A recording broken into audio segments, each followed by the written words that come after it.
Hi, and welcome to my exclusive Q&A, which is just for my brand new YouTube channel.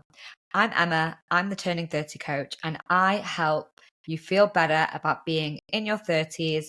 We're talking all about how to get unstuck, build next chapters, heal, be more confident, set boundaries, all of the things. And if you don't know who I am, then you can follow me on Instagram. I'm at Turning 30 Coach, and I have a podcast aptly called the Turning 30 Podcast. And since last month, I now have my own YouTube channel. And I really wanted to bring something special just to the YouTube channel. So what I will be doing is exclusive YouTube content where I'm getting even more personal. I'm going to be doing life updates. I'm going to be doing Q&As. And it's really your way that you can almost get free coaching. You can submit a question. You can see in the YouTube description exactly how to do that. And I will answer it here in the YouTube Q&A. So please hit subscribe if you are new to the YouTube channel, because then you'll be the first to know whenever I release a new video. And yeah, I'm really excited about this. I have been sharing content and working as a coach for 6 years. I've had my podcast for 3 years. I have been really, really waiting to start YouTube and to bring YouTube to life, and I'm finally doing it. So yes, welcome, and let's get started. So today I'm going to be answering your questions on some life updates. So some of you may not know who I am. Many of you are probably already in my community, but just as a little bit of a background, I'm 36 years old and I work as the Turning 30 coach. I'm on my own journey in my 30s. And the thing that I stand for the most is doing things on your own timeline, really doing things according to how you want to and how you really feel is right for you. And to basically not care what society says, not care what people around you are doing, and to ditch comparison, ditch the timelines, and to just be you. And this has been such a huge part of my journey turning 30, really being able to claim that. And it wasn't always like that. And when I came out of a long-term relationship at the age of 33, I panicked. I panicked about being a mum and that opportunity that I thought, oh my God, maybe this won't happen for me. I wanted to meet somebody. I felt like I was left behind. Many of my friends are already on their second and third babies, whilst I also obviously had many single friends as well. But it was really a difficult time for me. But then it was the start of this amazing journey of 2 years of really deep work and self-development and really doing all the hard, challenging things. And I met somebody and started a relationship at the age of 35. Now, for some of you, that will be like, okay, that's normal. That's a normal age to meet somebody. But for me, that felt really old or really late to meet somebody. I'd always envisaged that by that age, I would already be having children, having had children. I really thought I was going to meet somebody in my late 20s, early 30s. Even then, that felt like I was running behind other people. And it didn't work out for me that way. But I did turn 35, and a few months later, just after I froze my eggs, met my current partner. And the big life update here, if you're listening and tuning in, is that we are pregnant and I am due to give birth in March. And it all happened really quickly because, bearing in mind, in September 2022, so just over a year ago, I was sitting in the IVF clinic waiting to have my eggs removed and placed in the freezer. And fast forward only 9-10 months, we're doing our first pregnancy test and excited to have fallen pregnant. And yeah, it's really crazy. I'll share personally that it wasn't a surprise. It was something that was wanted and spoken about, but it happened much, much, much quicker than we expected. And I wanted to use this opportunity for this Q&A, for this YouTube exclusive video, to really talk about and address a lot of the questions I received after I announced on my Instagram to my community that I was pregnant, because I did receive a lot of questions about about how it happened for us, and a lot of questions about the journey and how I feel about it. So I've summarized a few of the main questions that were the ones that were asked. I'm going to work through them. And I think I'm going to split this into 2 parts because otherwise it will be too long. So I think in part 1, we're going to talk about whether I always knew I wanted to be a parent, how long it took us to conceive and how hard it was and how that affected us. And then we're going to talk a little bit about doing things on our own timelines. And then in part 2, I'm going to carry on talking about timelines and a big question that many people asked me, which was if I was nervous that we haven't been together that long, how that has, affected our journey, but also do I think that's the right thing to basically jump ahead so quickly before marriage, before all of those things, and also about changing friendships during pregnancy and milestones. So that's what we're going to talk about today. At some point, maybe at the end, I will give you a bump flash. But yeah, if you have more questions about this topic, you can feel free to ask. You can email me. The details are in the description. What I will say is that this is a one-off exclusive episode about this life update. I have made a promise to my community, and I really stand by it, that obviously I'm going to bring my authentic self to the content, and I really am going to, obviously share parts of my journey being pregnant at 36. However, my main content on the podcast, on YouTube, on my Instagram page is not going to be baby focused or pregnancy focused. I know many women are interested to hear it, and I also know that many of you aren't at that life stage yet and it's not that interesting to you. I've opened a side Instagram account called Turning Pregnant, so at Turning Pregnant, where if you would like to know more about this part of my journey, feel free to go ahead and follow. But again, my content is very much focused on women who are in their 30s, who feel left behind, who are single or, in a relationship, but maybe aren't even at that stage yet. And I want to keep the content relevant. And I know that this can be triggering for some. It was very triggering for me only a year and 4 months ago when I was not in this space. So I just wanted to give that disclaimer that although this is the theme of this week's video, this month's YouTube exclusive, it's not going to be like this from now on. So I think we'll be doing it in themes, and next month the theme will be breakups. So yes, this month's theme is my life updates and talking about milestones and moving onto the kid level. But it won't be like this the whole time. So let's just start with the first question. Did you always know you wanted to be a parent? The answer to this is a bit ambiguous. It's yes and no, because in some way, I always expected that I would. And so, yeah, in a simple way, I always just thought one day I'm just going to become a parent. I didn't know when that day would come, but I actually want to say that I don't know how much it comes from like the want to be a parent, that initial knowing that it was going to happen, or whether it is just something ingrained from society. In my religion of Judaism, the way I got brought up was that everyone just has kids. It's quite rare to decide not to have children. And I just presumed growing up until I probably got into my 30s that that's something that everybody does. Like it's just not an option. Having said that, I do have an aunt in my family. It's actually my cousin's aunt on the other side, but she's involved in all our family events, and she never had children. I don't actually know the reasons why. We've never sat to speak about it, but I think that she was like placed in my family as this example of, oh, but if you're not careful, then you might not have children.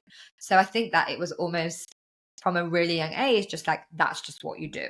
So I think on some level, I always knew it would happen, but only when I got into my 30s did I really start to think and ask those bigger questions.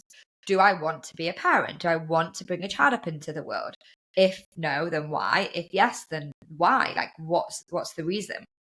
And I will say that when I did sit down and spoke, I think it was with a therapist about these big topics, lots of different things came up. But the bottom line for me was that, yes, I do want to be a parent. I did feel like it's something that I'm excited about. And it's something that I know, even though it's very complex to me, all the different emotions going into it, which I'll share in a moment, it is something that I I do want to experience in this one life, in this specific body, in this specific time. So the reasons for that I can share.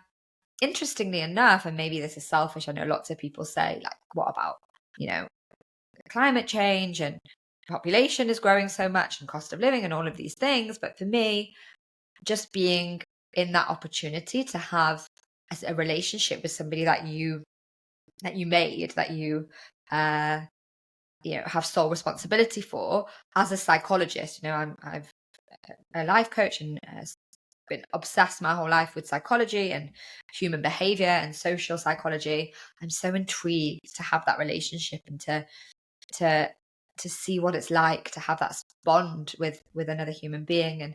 And that's something that is at the forefront of why I would really love to have a baby. But the truth be told, when I did go and ask these questions, I'm not maternal specifically. I'm very maternal towards my dog Chica. Love her, love dogs. But in terms of other people's children, not really that interested. Not super broody, never really was. When I was like 31, 32, and I was in that past relationship, having a child was like the thing that we should do, but I didn't really feel ready for it. I also didn't really like look forward to it, and almost like was really like finding evidence in my head for all the bad reasons, like for having what happens to your life when you have kids, that you never have any freedom, that your friendships change, that you can never just like go off and travel. And I was in such a space of doing all of those things, and it just was like, no. And I used to say a lot of the time to myself, if I could push this back 10 years, 20 years, because of my biological clock, without having a biological clock, then I absolutely would. So it has been, a little bit of a battle internally and mindset wise to think and let go, or almost like accept that reality, or accept those perceptions and still choose to have a baby. And I haven't totally dealt with those thoughts. I am nervous about never being completely alone again, and having this huge responsibility and not being able to just get up and do what I want after years of living independently. But on some level, when I met my partner and the conversations around that became more serious, and also I never really met someone before that I felt like I was in a true partnership to be able to have that commitment of bringing a child into the world. It naturally and organically started to evolve into like, okay, even though I know all of those things happen, I do actually still want to be on this journey. And a really close friend of mine had her first baby, and she was also like me, very questioning, really not sure if this is what I want. Is it just because society's telling me? Is this even really really what I want? And she had actually got pregnant, like surprisingly, like it wasn't necessarily planned. And to watch her evolve and her relationship with her child has been really beautiful and given me a lot of inspiration. So to answer the question, yes, I always thought I would be a parent. No, I've never really felt pulled to it. It's never really been top of mind. But I am excited for this next step. And one of the biggest challenges I have been struggling with is the identity shift of going from Emma, the single, solo traveler, kind of icon for being single, doing my own thing, dating, enjoying living alone, and very quickly, almost like within the blink of an eye, now being in this just really different stage of life. And I'll be honest and say it has been really hard to let go of that old version of myself. And I'm not in the in between. Like I'm not truly developed yet into the Emma the mother, the Emma the parent, but I can feel it happening. And it's been a really hard few months, especially when you're in your first trimester of pregnancy. There's a lot of hormones involved and physical body changes, and your body just becomes completely different to how you ever felt it before. And the hormones is just completely different. Like for me, it was just wild. And I did actually, struggle with feelings of prenatal depression, which a lot of people don't know about because it's barely talked about. But during this time, my biggest thing was shifting that identity and understanding that I had to lose parts of my old self to become my new self. And I'm still in that middle bit now. And I think they often say, well, that's why pregnancy is 9-10 months, because you need time to get used to it and go into this huge life transition. It's the biggest initiation as a woman that you will probably go through, with all the huge, not only just life changes, but biological, physical changes that you experience. And yeah, it's a ride. We'll say that it's been very interesting, and yeah, I'm intrigued to see what's to come, and I definitely will update and share on that as time goes on, because I definitely feel like I'm in this bit in the middle, which I will label as the in-between. So yeah, I hope that answered the question for the person who asked it. Okay. So the next question that I wanted to address, and it's a question that I got asked literally, I want to say like 25 times on Instagram when I found out, and it also is a question that I get asked a lot by family and friends, was it hard for you to conceive? Did you use your eggs? And how long did it take from when you decided until when you actually fell pregnant? Now, I want to say a disclaimer here for anybody listening who struggle with infertility or who doesn't know yet and may struggle with infertility. It's very triggering to hear other people sharing their journeys that are very different from what you may have experienced or what you may be going through. So I really, really want to acknowledge that and say, we as women, we don't know how our bodies are going to react when we do start trying to get pregnant.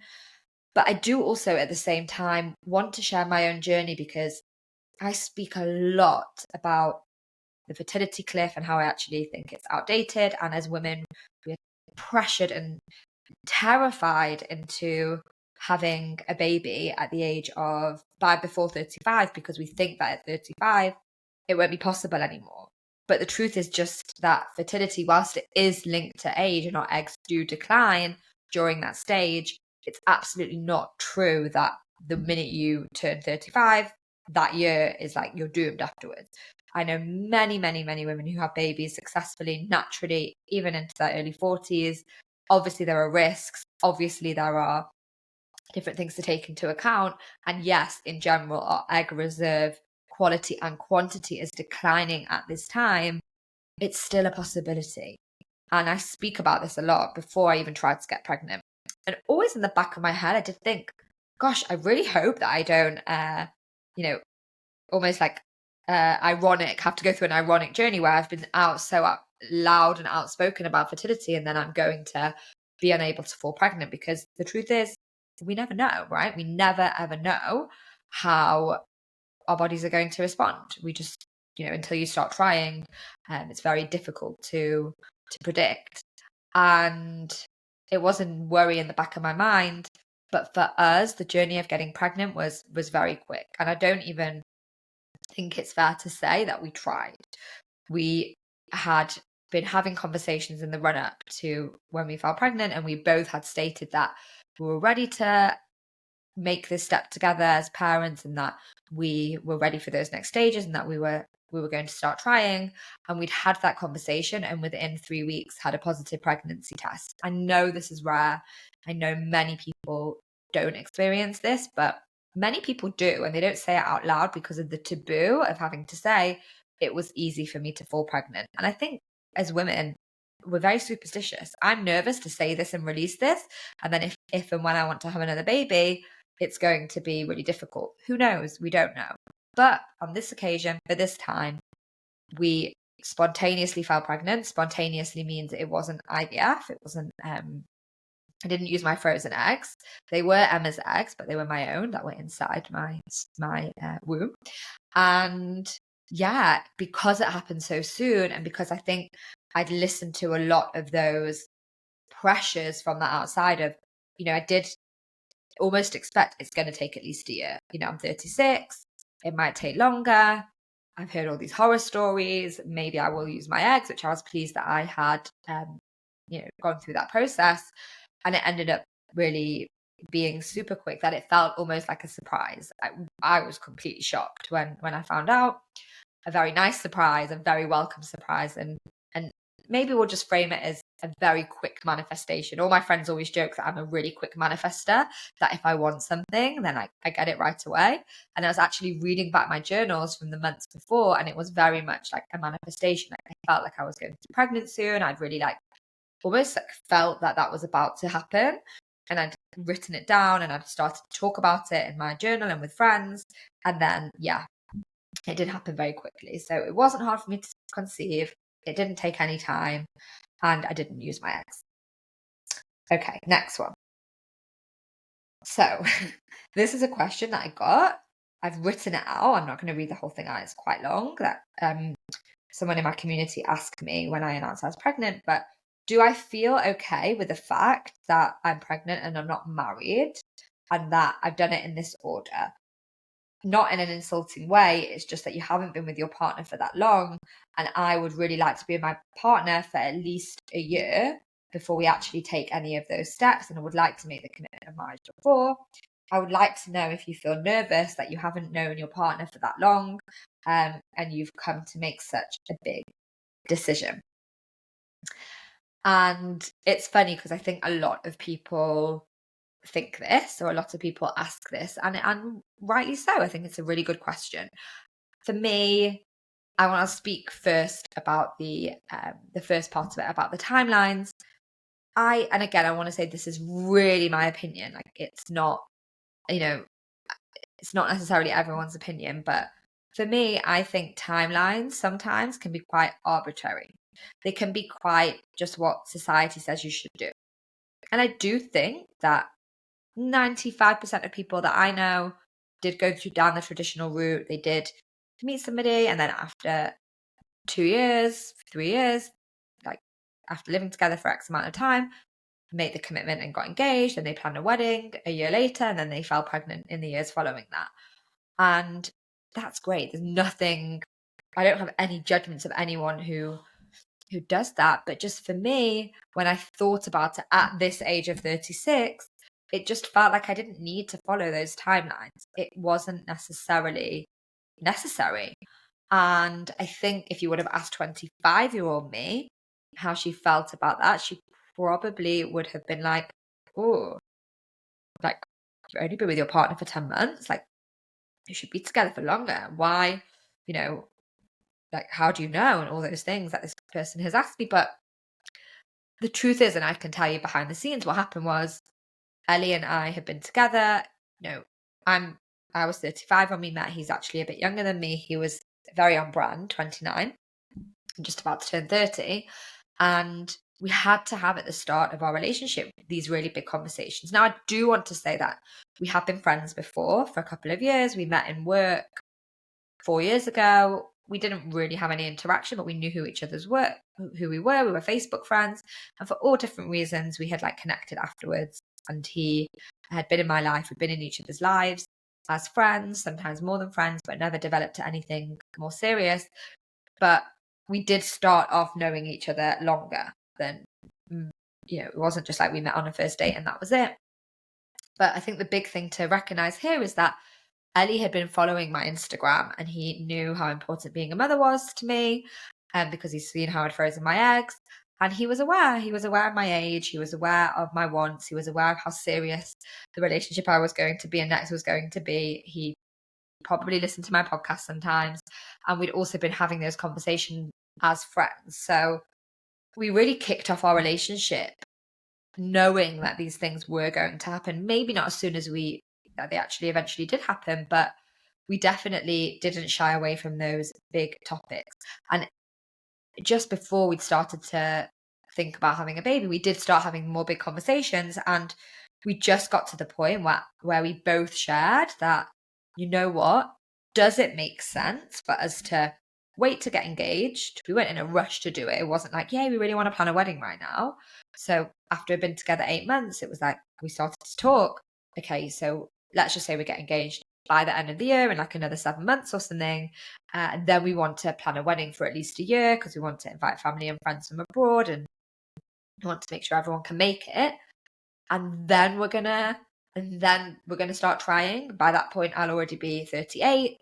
And it just felt like when we sat to talk about it, we could do that, like it's an option for us, and many people would decide to do that, but it just didn't feel accurate. And what felt more accurate was, let's try to conceive, let's try to have a baby. And if it doesn't happen for whatever reason, we'll get married, in the time that we feel is ready for us. And we'll have a wedding when we feel that we want to have one. And let me just tell you, the power of sitting in that space where you do what's right for you is great. It felt so great to just say, actually, you know what? I don't need to be like everybody else. I don't need to do it. And yeah, it was for me, it was a fun decision. It was fun because it was really in high integrity with what I teach in my coaching. It was in high integrity of screwing the timelines and just doing your own thing. It felt really right. It still feels really right. And in the past, I was in a relationship where I was really pushing her, please propose to me. I want to get engaged. I want to do all these things. But with Ellie, because our relationship has a really strong foundation and we are right for each other and we actually want to be life partners, and there's not like this push and pull dynamic, marriage feels like an amazing next step. I do want to get married, but it just doesn't feel like I need that to prove anything to myself or to the relationship or to the outside world. So yeah, not that people do marriage just for that. I know that they don't, but it's like a really nice place to be where I feel comfortable enough already with somebody and trust them that much that I'm happy to have a baby with them. And then we are expecting to take those next steps to get married when we feel like the time is right for us. So that's the first part of the question. Now, the second part of the question about me being nervous that we haven't known each other for long enough, and do I feel it's enough time to make such a big decision? I'm going to leave this on a cliffhanger and answer that in part 2 of this YouTube exclusive.